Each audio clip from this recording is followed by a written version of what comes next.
Okay. So, hello and a warm welcome to everyone. My name is René Haasler, and I'm here with my colleague Alexandra Tsarvulanova from the group that is conducting research on Russia and the post-Soviet space for another episode of the ITSS member series. In today's episode, we are going to talk about the conflict between Moldova and the pro-Russian separatist region, Transnistria, with a particular focus on the OSCE and its role as a mediator between the conflicting parties.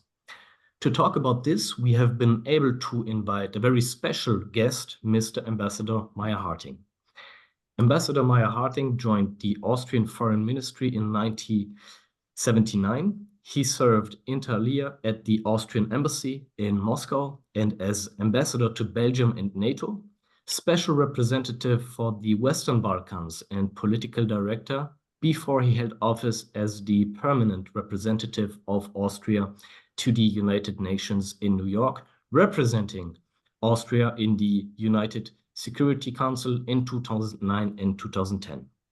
Being the head of the European Union delegation to the United Nations in New York from 2011 to 2015, and the managing director for Europe and Central Asia in the European Action Service from 2015 to 2019, he now is the special representative of the OSCE Chairperson-in-Office for the Transnistrian Settlement Process. Mr. Ambassador, thank you very much for your time.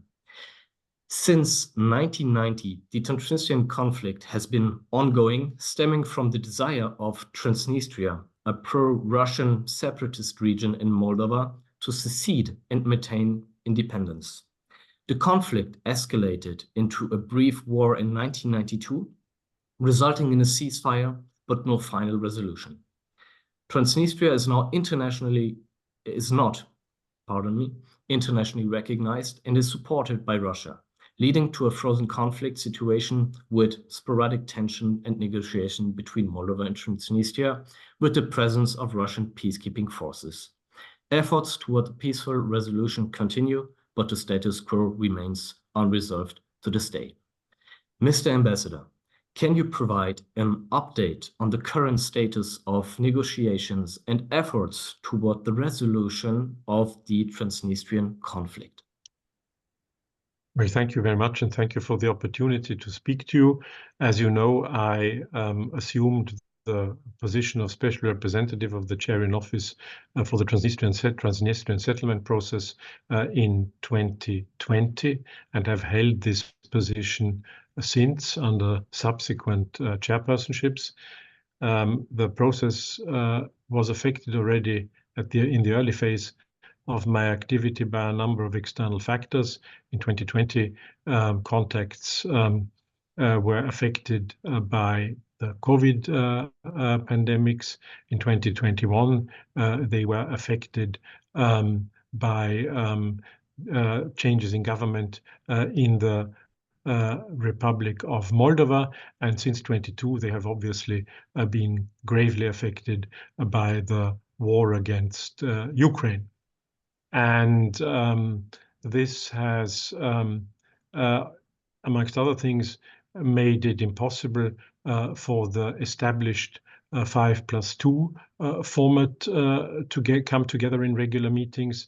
This format is on hold presently, but what continues are direct contacts between the sides, that is to say, between Chisinau and Tiraspol, supported both by the chairpersonship and by the OSCE mission to Moldova.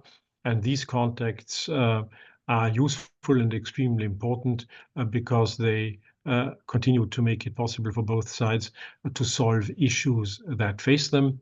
And I would underline that both sides have stressed very clearly that for them the core priority remains a peaceful settlement of the conflict.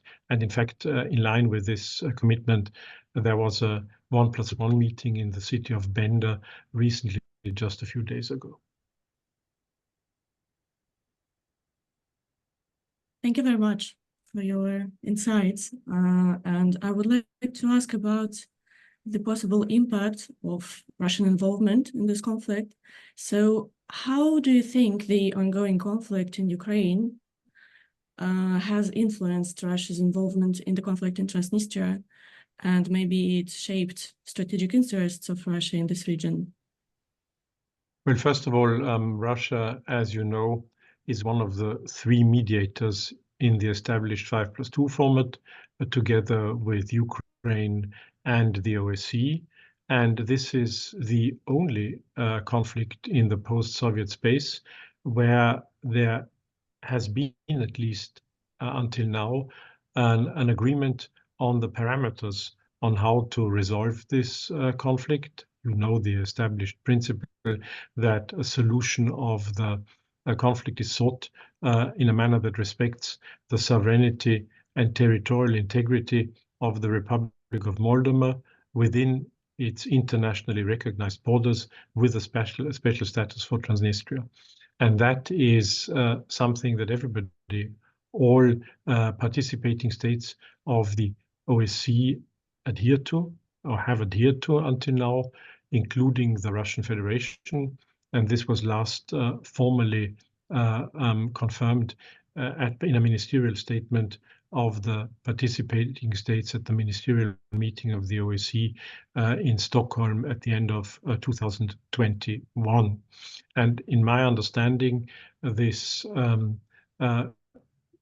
shared commitment by everyone, including the Russian Federation, has not changed. But of course, the ongoing war has affected the situation.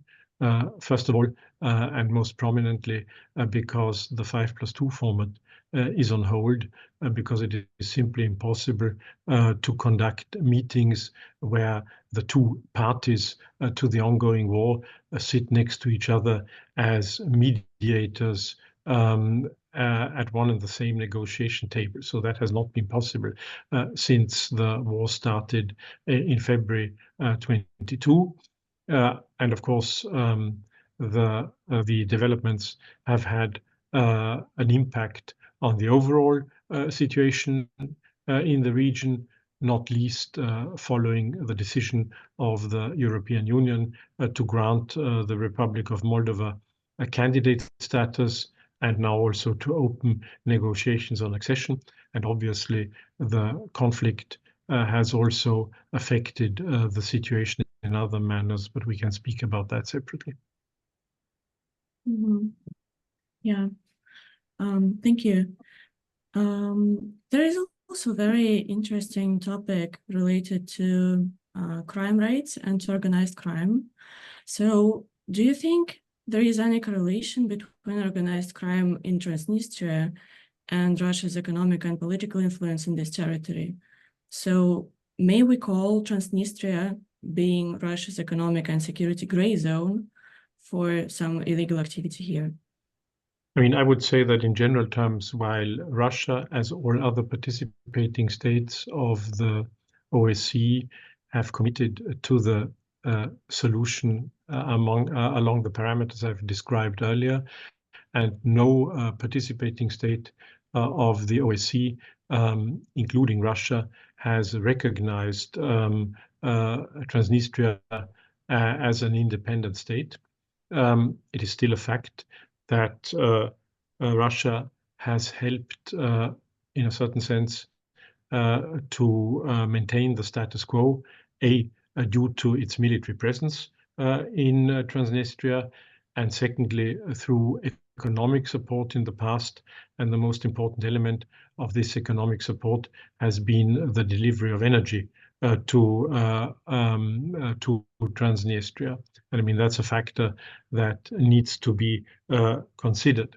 At the same time, it is also true that the specific situation in Transnistria has facilitated what one might call gray economy activities.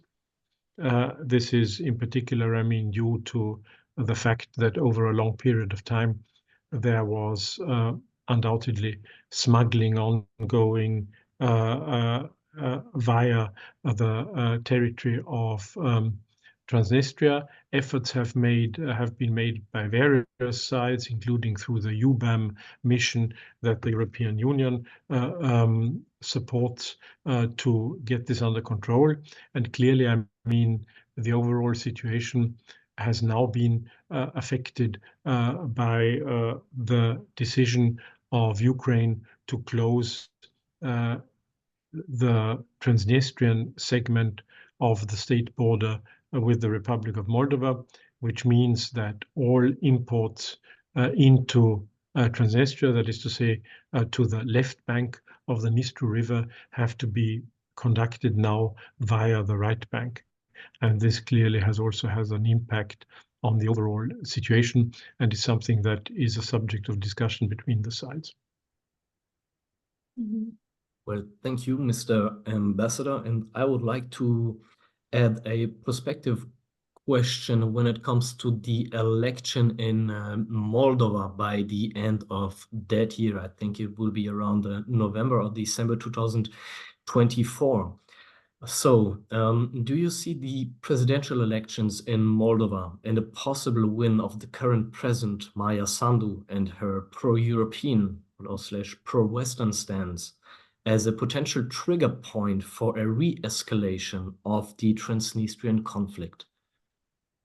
I mean, I don't think, first of all, that it is part of my role as special representative to comment on domestic developments within the Republic of Moldova, but I can only say that in my understanding, all consecutive governments in the Republic of Moldova have been committed to an exclusively peaceful settlement of the conflict.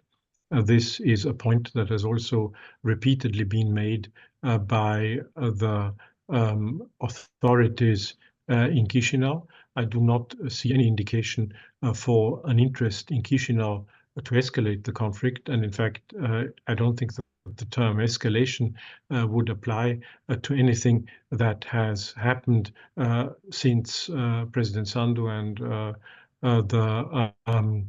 the government formed by her party have taken power in the Republic of Moldova. I think that, as I said, both sides, and this also, of course, includes then Chisinau, remain committed to continuous contacts towards a peaceful settlement.